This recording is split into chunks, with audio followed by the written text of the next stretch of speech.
What I heard today from experts from our State Department of Public Health in Vanderbilt was reassuring to me about our ability in Tennessee and in the United States to control Ebola.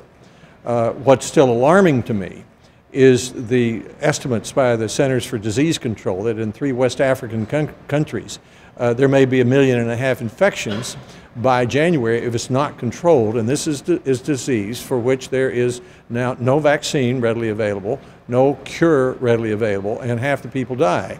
And the number of cases are doubling every 3 weeks.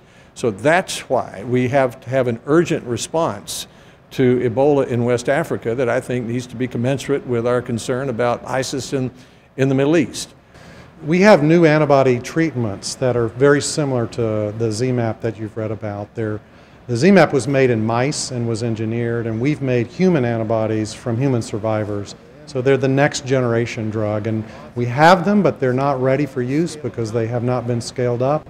So we're working 24/7 here to get our new drugs scaled up, but I think the reality is this current outbreak is going to be stopped by public health measures, not by drugs, and probably not by the vaccine candidates that we're working on. I think it'll be a public health termination.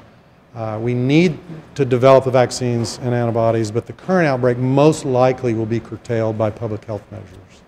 The mortality rate from the current outbreak is about 50% in Africa.